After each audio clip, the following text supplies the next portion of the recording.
প্রিয় দর্শক, সাজ্জাদ কাদিরের প্রীতি এবং শুভেচ্ছা নিন। এই মুহূর্তে আপনাদের সামনে কথা বলতে এসেছি ভারতে আশ্রয় নেওয়া আওয়ামী লীগ নেতারা যে ভয়ঙ্কর চাপে, এই প্রসঙ্গটি নিয়ে আপনাদের সামনে কথা বলবো।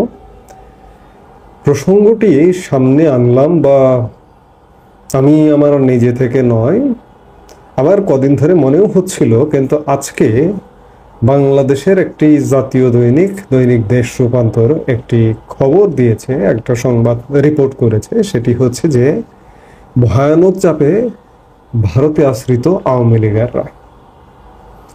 খবরে বলা হচ্ছে যে ভারতে আশ্রয় নেওয়া আওয়ামী লীগ নেতাদের কপালে ভাঁজ। সম্প্রতি ভারত সরকার অবৈধ নাগরিকদের বসবাস ঠেকাতে কঠোর অবস্থান নিয়েছে। অবৈধ সবাইকে ভারত ছাড়তে বলেছে দেশটির আইন শৃঙ্খলা বাহিনীর সদস্যরা। ফলে দেশটিতে পালিয়ে থাকা আওয়ামী লীগ নেতাদের ওপর বড় মানসিক চাপ তৈরি হয়েছে।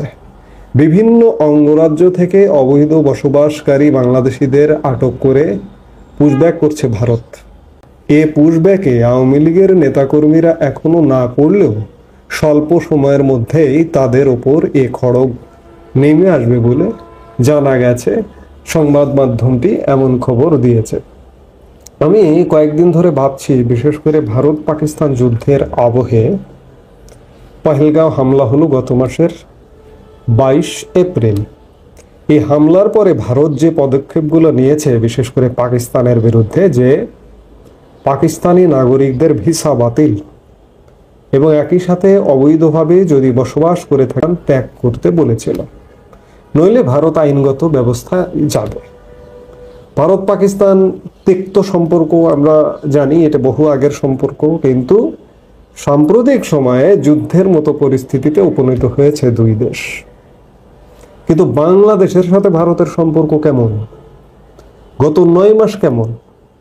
9 মাসের আগে বা 10 মাসের আগে যে সম্পর্ক ছিল আর আজকে যে সম্পর্ক, সেই সম্পর্কটা কিন্তু এক নয়। এবং আমার ক্রমেই বাংলাদেশের সাথে ভারতের সম্পর্কটা ভালো ঠেকছে না। চতুর্পাশ থেকে নেতিবাচক আলামত পাচ্ছি। ইতিমধ্যেই বিভিন্ন আলামতে বাংলাদেশকে পাকিস্তানের মতো দৃষ্টিতেই দেখা হচ্ছে। আমি বিভিন্ন ভিডিওতে বিভিন্ন সময় এই কথাগুলো বলবার চেষ্টা করেছি। আপনারা যারা নিয়মিত আমার কথা শোনেন তারা নিশ্চয়ই জানেন, পশ্চিমবঙ্গ রাজ্য সরকার আমার বর্ডারের সবচেয়ে বড় এলাকা জুড়ে যে রাজ্যটি পশ্চিমবঙ্গ, তারা বাড়তি ব্যবস্থা নিয়েছে। এছাড়া অন্যান্য রাজ্যও ব্যবস্থা নিয়েছে। সেই জায়গা থেকে ভারত বাংলাদেশ সম্পর্কটি ভালো ঠেকছে না। এবং পাক ভারত যুদ্ধ পরিস্থিতি যে এটি কোন পর্যায়ে যায়, এটি এখনো পর্যন্ত বলবার সময় আসেনি। কারণ হচ্ছে এই মুহূর্তে যুদ্ধবিরতি চলছে। কয়েক ধাপ পেরিয়ে 18 মে আগামীকাল রোববার পর্যন্ত যুদ্ধবিরতিটা কার্যকর আছে। এখন প্রশ্ন হচ্ছে যে যুদ্ধ আবার শুরু হবে কিনা, কিংবা যুদ্ধের সমাপ্তি হবে কিনা। পাক ভারত উত্তেজনার সাথে সাথে বাংলাদেশ নিয়েও ভারত বাংলাদেশ সম্পর্কের টানাপোড়েন এমনিতেই আছে 10 মাস যাবৎ, আরো টানাপোড়েন হতে পারে। সেই জায়গা থেকে ঠিক একই রকম ব্যবস্থা যদি ভারত বাংলাদেশের নাগরিকদের জন্য নেয়, তাহলে অবাক হবার কিছু থাকবে না। এর প্রধানতম কারণ হচ্ছে বাংলাদেশের আচরণগত সমস্যা আছে আমাদের। আমরা কার সাথে কি আচরণ করতে হয় এটা জানি না। বড়োর সাথে বড়োর মতো সম্মান দিয়ে যে আচরণ করতে হয় সেটি আমরা জানি না। যার দরুন বাংলাদেশের অবৈধ অভিবাসী যারা আছে, অবৈধ নাগরিক যারা ভারতে বসবাস করছে, আপনারা ইতিমধ্যেই দেখেছেন ভারত পুশব্যাক করছে। সেগুলো বেশিরভাগই সাধারণ মানুষ, শ্রমজীবী মানুষ। কিন্তু আওয়ামী লীগ নেতাদের এখনো পর্যন্ত শুরু হয়নি। এই রিপোর্টেই যেটি জানা যাচ্ছে যে জুলাই আগস্ট নাগাদ এটি ব্যাপক আকার ধারণ করতে পারে। অবৈধ বসবাসকারীদের ভারত, বাংলাদেশি অবৈধ বসবাসকারীদেরও ভারত রাখবে না।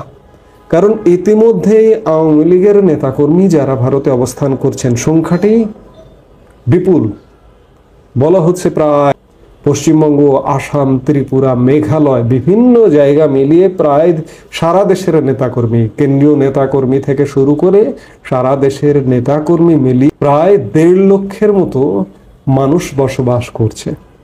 এর মধ্যে অনেকের ভিসা নেই, অনেকে পাসপোর্ট ছাড়াই গেছেন, অনেকের বিশেষ করে সংসদ সদস্যদের বা মন্ত্রীদের পাসপোর্ট বাতিল করা হয়েছে। স্বাভাবিকভাবেই অবৈধ হয়ে গেছেন তারা। তাদের ক্ষেত্রে কি হবে? এই খবরটার সূত্র ধরেই বলা হচ্ছে যে অনেক আওয়ামী লীগ নেতা, আওয়ামী লীগ দলীয় প্রধান শেখ হাসিনার সাথে আলাপ করেছেন। শেখ হাসিনা তাদের পরামর্শ দিয়েছেন দেশে ফিরে যেতে, কিন্তু বাস্তবতা হলো দেশে ফিরে আসবার কি পরিবেশ আছে? সেই জায়গায় যদি পরিবেশ না থাকে তাহলে আওয়ামী লীগ নেতারা কিভাবে দেশে ফিরে আসবেন, কিংবা তৃতীয় কোনো দেশে যাবেন সেই উপায়টাও কিন্তু অনেকের হাতে নেই। কারণটা হচ্ছে অনেকের হাতে পাসপোর্ট নেই, আকস্মিক দেশ ত্যাগ করে চলে যেতে হয়েছে। এই অবস্থায় আওয়ামী লীগ নেতারা কি আসলে ভয়ানক সংকটে পড়তে যাচ্ছেন? আবার ভারত সরকার কোনটা আওয়ামী লীগ নেতাকর্মী আর কোনটা আওয়ামী লীগ নেতাকর্মী না নয় এটিও বা চিহ্নিত করবেন কিভাবে? আওয়ামী লীগ নেতাকর্মী যদি তাদেরকে যদি ছাড় দেয় ভারত সরকার, সেটি দিবেন বা কিভাবে? কারণ আওয়ামী লীগ নেতাকর্মীর ছত্র ছায়ায় যদি কোনো জঙ্গি লুকে থাকে ভারতের কোনো রাজ্যে, সেই রিস্কটাও ভারত নেবে কিভাবে? সবকিছু মিলিয়ে পাক ভারত উত্তেজনা এবং বাংলাদেশের সাথে সম্পর্ক কঠিন ক্রান্তিকাল অতিবাহিত হচ্ছে।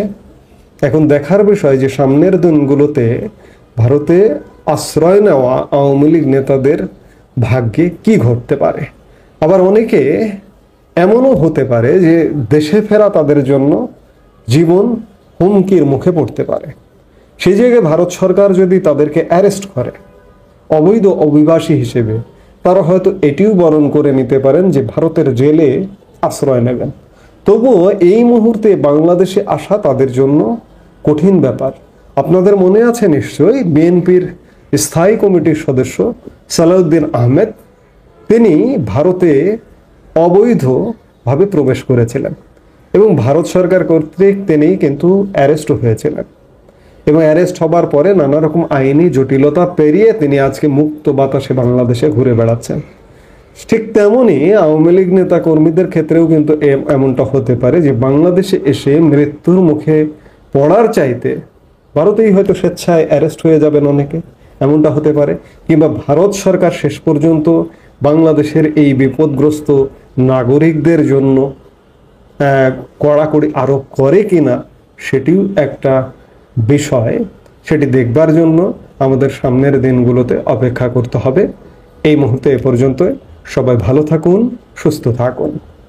আমাদের ভিডিওগুলো নিয়মিত পেতে সাবস্ক্রাইব করুন Sajjad Kadir and the legends YouTube channel এবং লাইক, কমেন্ট, শেয়ার করে সাথে থাকুন।